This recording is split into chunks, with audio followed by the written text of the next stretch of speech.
जी कुलदीप जी, आपका बहुत बहुत स्वागत है हमारे चैनल में। धन्यवाद जी। सर, आप उत्तराखंड देहरादून के चर्चित शहर हैं समाज सेवा को लेकर के।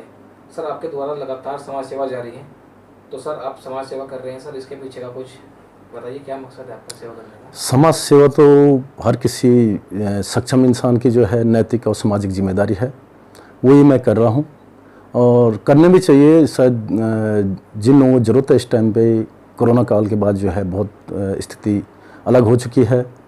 जो आदमी कुछ टाइम पहले सक्षम था, आज वो जो है बहुत परेशान है अपने रोज़गार को लेके, अपने बच्चों भविष्य के लेके। हम थोड़ा सा उसकी मदद कर रहे हैं, बस यही जो है। अच्छा सर, अभी आप को काफ़ी पार्टी से ऑफर भी आ चुके हैं इसी बीच, और आप सर उसके बाद भी निर्दलीय चुनाव की तैयारी में हैं केदारनाथ से। सर पार्टी आज के डेट में जो राजनीति पार्टी के नेता कर रहे हैं वो सिर्फ पार्टी के लिए कर रहे हैं। अगर पब्लिक के किया होता तो आज ये कंडीशन नहीं होती, ये बेरोजगारी, लोग परेशान नहीं होते। आज की राजनीति राजनीतिक परिभाषा बदल चुकी है। पार्टी का जो आज राजनीति करने का जो स्टैंड, वो सिर्फ एक जो है सत्ता पाना है। सत्ता के बाद जो है चुनाव के टाइम पे लोग सक्रिय होते हैं, उसके बाद सारे जो है लुप्त हो जाते हैं क्षेत्रों से। तो लोगों के जो है ये जो एक इनसे उम्मीदें थी, ये उम्मीदें कभी पूरी नहीं कर पाते हैं। ये पार्टी के जो है गुण गाते रहते हैं और ये हमारे बस का नहीं है।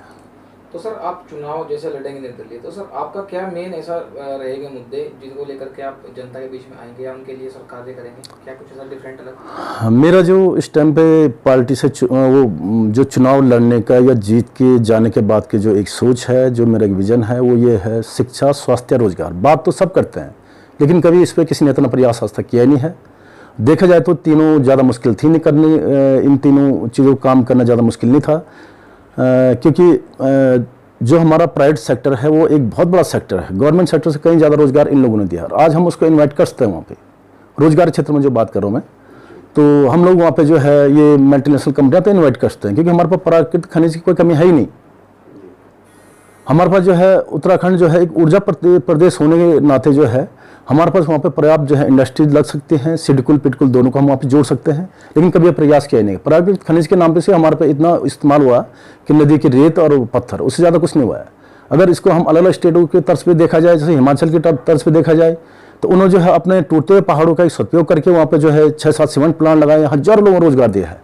वही जो है राजस्थान ने उसको जो है, जो उनका सबसे जो हमारे पहाड़ में जो पत्थर मिलता है स्लेटी रंग का, वो कोटा स्टोन के नाम पे उन्होंने पूरे देश में बेचा उस पत्थर को, लेकिन हमारे यहाँ टूट टूट के नदियों में बह रहा है, उसका कोई उपयोग हो ही नहीं रहा है।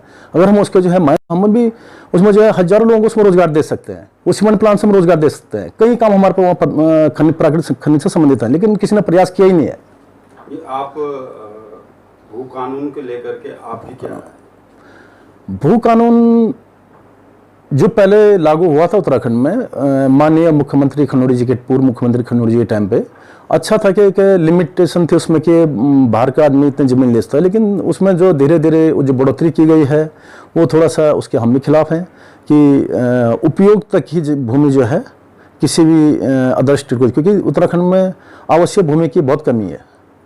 अदर स्टेट की अपेक्षा उत्तराखंड में बहुत कम आवश्यक भूमि है, और जो कि यहाँ के लोगों ने पर्याप्त है, तो उसको थोड़ा सा एक लिमिटेशन रखना चाहिए। लेकिन भूमि खरीद बिल्कुल बंद कर किया जाए आउट ऑफ स्टेट यहाँ पे, तो ये तो शायद संवैधानिक अधिकारों का हनन होगा।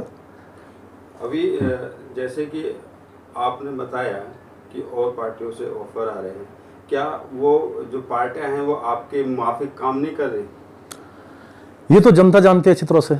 अगर ऐसा नहीं होता तो फिर मैं केदारनाथ में लोग मुझे सपोर्ट क्यों करते हैं? मैं एक निर्दलीय कैंडिडेट हूँ, मैंने पहले प्रयास किया है और उसमें बहुत कम वोटों से मैं रह गया था, और दोबारा जो है उन्हीं लोगों ने मुझे दोबारा वहाँ चुनाव लड़ने, क्योंकि मेरे चुनाव लड़ने कोई मकसद तो था ही नहीं इस बार, ना ही मैं कुछ चुनाव शुरू हूँ। वहाँ से कई लोग मेरे पास आए हैं, कई पॉलिटिकल लोग हैं, बोला रावत जी आप जो हम प्रयास कर लीजिए, है ना, इस बार जो है हम आपको विधानसभा पहुँचाएंगे, हमारी बात आप वहाँ रखोगे। तो लोगों ने पसंद किया है। ये तो पब्लिक का डिसीजन होता है कि चुनाव किसको जिताना किसको हराना है, वो तो काम का वोट मिलता है। जैसे कि पलायन को बार बार जब भी चुनाव आते हैं हर पार्टी पलायन को लेकर के ही मुद्दा बनाती है, तो क्या उस पर पलायन पर वो काम नहीं कर पा रही इतनी? हाँ, पलायन का हर पार्टी मुद्दा तो बनाती, लेकिन पलायन पर आज तक कोई काम हुआ नहीं है। अगर ये लोग भी जानते हैं कि पलायन के 3 रीजन वहाँ पे शिक्षा, स्वास्थ्य, रोजगार, इन तीनों बार काम हो तो पलायन होता नहीं है, क्योंकि हिल स्टेशन और भी हैं, पहाड़ी क्षेत्र और भी हैं, शिमला है, कांगड़ा है या मसूरी है, और भी कहीं हैं हिल स्टेशन, तो वहाँ पे पलायन नहीं हुआ कि वहाँ पे सारी सुविधाएं थी वहाँ पे। तो यहाँ पलायन तो एक हर आदमी का एक चुनावी मुद्दा है, लेकिन उस पर काम कोई करना ही नहीं चाह रहा है, ना ही इन पर कोई विजन है उस पर काम करने के लिए।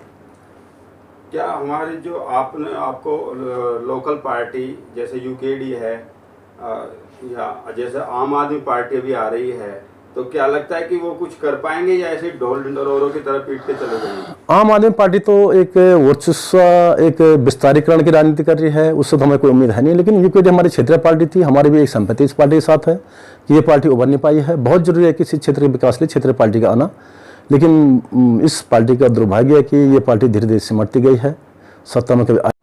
क्या हमारी जो आपको लोकल पार्टी जैसे यूकेडी है या जैसे आम आदमी पार्टी अभी आ रही है, तो क्या लगता है कि वो कुछ कर पाएंगे या ऐसे ढोल ढिंढोरों की तरह पीट के चले जाएंगे? आम आदमी पार्टी तो एक वर्चस्व, एक विस्तारीकरण की राजनीति कर रही है, उससे तो हमें कोई उम्मीद है नहीं। लेकिन यूकेडी हमारी क्षेत्रीय पार्टी थी, हमारी भी एक संपत्ति इस पार्टी के साथ है कि ये पार्टी उभर नहीं पाई है। बहुत जरूरी है किसी क्षेत्र के विकास के लिए क्षेत्रीय पार्टी का आना, लेकिन इस पार्टी का दुर्भाग्य है कि ये पार्टी धीरे धीरे सिमटती गई है, सत्ता में कभी आ ही नहीं पाई है। आगे शायद प्रयास करें तो हो सकता है कि कभी सत्ता में आए तो कुछ बदलाव आए, नहीं तो केंद्र की पार्टी के भरोसे हम जो है उत्तराखंड का विकास नहीं कर सकते हैं। अगर आप चुनाव जीतते हैं तो उसके बाद आपकी क्या क्या नई नई नीतियां होंगी जिस पर आप काम करेंगे? मेरा सबसे पहले स्वास्थ्य के क्षेत्र में है कि भाई मैं वहाँ पे जो है हर डिस्ट्रिक्ट में कम से कम हॉस्पिटल अवेलेबल करवाऊँ। उसके लिए मेरे पास एक विजन है। सरकारी स्तर पर तो ये पॉसिबल नहीं, क्योंकि बने हुए वो भी नहीं चल रहे हैं। लेकिन प्राइवेट सेक्टर में जो है, मैं बिजनेसमैन हूँ, तो मेरा कई लोगों से संपर्क है, कई डॉक्टर्स लोगों से हैं और कई इन्वेस्टर से हैं। मैं उनको इन्वाइट करूँगा, भाई आप हमारे यहाँ पे जो अपने, अगर तुम्हारा हॉस्पिटल जो है प्लान्स में चलता है, वहाँ पे मैक्सिमम जो है आपका पेशेंट पहाड़ का, तो आप वहाँ पे हॉस्पिटल खोल दीजिए। जब मैं सत्ता में रहूँगा, लोग मुझे विश्वास करेंगे, मैं इन्वेस्टर बनूंगा उनके साथ, क्योंकि मैं बिजनेसमैन भी हूँ और मैं वहाँ पे ये फैसिलिटी दे सकता हूँ। वही शिक्षा के क्षेत्र में, शिक्षा में आज जो है जितने भी कॉलेजेस हैं, इंस्टीट्यूट हैं, जितने भी जो है यहाँ पे कोचिंग सेंटर हैं, सारे जो है इस टाइम पे शायद कहीं ना कहीं एक हमारे रियल एस्टेट क्षेत्र के लोगों ने खोले हैं, तो उनको उस टाइम मैं वहाँ पे इजी इन्वाइट कर सकता हूँ कि आप यहाँ पे हमारे यहाँ पे खोलिए, हमारे यहाँ पे लोगों को इसकी सुविधा मिलेगी, आपको अच्छा स्टूडेंट्स यहाँ पे मिलेगा। और ये जो है देहरादून में लगातार एजुकेशन हब के नाम पर भीड़ हो रही है, वो भीड़ भी कम हो जाएगी। वही जो हमारा रोजगार क्षेत्र, रोजगार में आपको पहले बताया कि मेरा जो विजन वहाँ पे, मेरा व्यापारी होने के नाते मुझे काफ़ी रोजगार वहाँ पे दिखता है। सबसे पहले हमारा जो है, पहाड़ में एक कहावत चली है कि पहाड़ की जवानी और पहाड़ का पानी पहाड़ के काम नहीं आया, तो मैं उसे कंप्लीट फेल कर सकता हूँ, क्योंकि पहाड़ का पानी तो हमारा बहुत काम आता है। अगर जो है गाजियाबाद से या फिर बद्दी से हमारे पास पानी बिकने को आता है, एक्को नाम से, बिस्लरी नाम से और कई नाम से आता है, वहाँ का पानी हमारा बिक सकता है, तो हम वहाँ पहाड़ का पानी क्यों नहीं बेच सकते हैं? और पहाड़ पानी का व्यापार कोई छोटा व्यापार नहीं है, करोड़ों अरबों का व्यापार है पानी का व्यापार। हम पहाड़ का पानी जो हम भी जो है दिल्ली, कलकत्ता, अलग अलग सिटियों पर छासते हैं, कोई दिक्कत नहीं है। हिमालय के नाम से पानी, हम तो वास्तव में उसको जो है एक हिमालयन वाटर दे रहे हैं उसको, यानी कि तो बद्दी से प्लांट चल रहा है वो दे रहा है हिमालय, वो तो हिमालय है ही नहीं, वहाँ कहाँ से दे रहे हिमालय वाटर? वो तो एक झूठा वो कर रहे हैं अपना प्रचार प्रसार, लेकिन हम लोग दे सकते हो। तो उसमें मेरा एक प्रोग्राम है कि वो करने का कि भाई मैं यहाँ पर जो है एक बड़ा वाटर प्लांट जगह जगह लगा के उस पानी का हम पूरी तरह से इस्तेमाल करेंगे। दूसरा जो हमारे पंपिंग सेट के, अगर जो है गाजियाबाद से या फिर बद्दी से हमारे पास पानी बिकने को आता है, एक्को नाम से, बिस्लरी नाम से और कई नाम से आता है, वहाँ का पानी हमारा बिक सकता है, तो हम वहाँ पहाड़ का पानी क्यों नहीं बेच सकते हैं? और पहाड़ पानी का व्यापार कोई छोटा व्यापार नहीं है, करोड़ों अरबों का व्यापार है पानी का व्यापार। हम पहाड़ का पानी जो हम भी जो है दिल्ली, कलकत्ता, अलग अलग सिटियों पर छासते हैं, कोई दिक्कत नहीं है। हिमालय के नाम से पानी, हम तो वास्तव में उसको जो है एक हिमालयन वाटर दे रहे हैं उसको, यानी कि तो बद्दी से प्लांट चल रहा है वो दे रहा है हिमालय, वो तो हिमालय है ही नहीं, वहाँ कहाँ से दे रहे हिमालय वाटर? वो तो एक झूठा वो कर रहे हैं अपना प्रचार प्रसार, लेकिन हम लोग दे सकते हो। तो उसमें मेरा एक प्रोग्राम है कि वो करने का कि भाई मैं यहाँ पर जो है एक बड़ा वाटर प्लांट जगह जगह लगा के उस पानी का हम पूरी तरह से इस्तेमाल करेंगे। दूसरा जो हमारे पंपिंग सेट के जो जरूरत है, वहाँ पे पंपिंग सेट हमारी अच्छी कृषि वहाँ पर हो सकती है कि उस नदी के पानी को हम जो है पंपिंग सेट के माध्यम से खेती वाले जमीनों में पहुँचा के, क्योंकि नहर तो वहाँ पर इतना पॉसिबल है नहीं नहरें बनाना, लेकिन पंपिंग सेट वहाँ पर कामयाब है।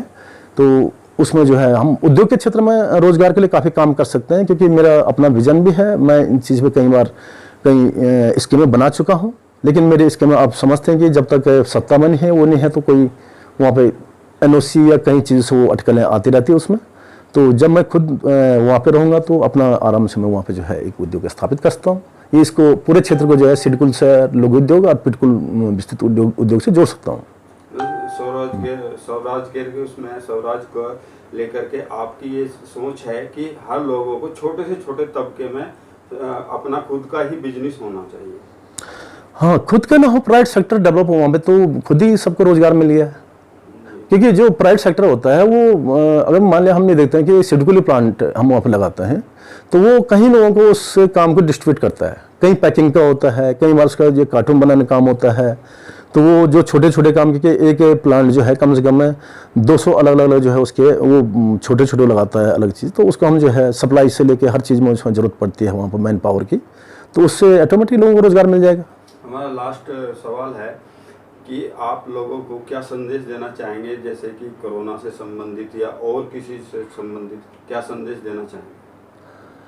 मेरा संदेश ये है कि अपना वोट का सदुपयोग करें और पहचानें इस राजनीति को। राजनीति लोग प्रवास बदल चुके हैं। दुर्भाग्य है कि राजनीति में आज वो लोग आ रहे हैं, वो तुमको छलवाव कर रहे हैं कि जिनको खुद रोजगार चाहिए होता है वो तुम्हें रोजगार देने का दावा कर रहे हैं। वो कहाँ से रोजगार, खुद के रोजगार तो राजनीति में आए हों। उनके लिए राजनीति प्रवास इतने रह गए हैं कि मैं, मेरा परिवार, मेरे बच्चे, मेरे रिश्तेदार, मेरे 2-4 जो है चमचे टाइप के लोग। तो इससे बाहर निकलिए, सोचिए, अपना भला सोचिए। पर आप इस बार का वोट अपने हित में दीजिए। आप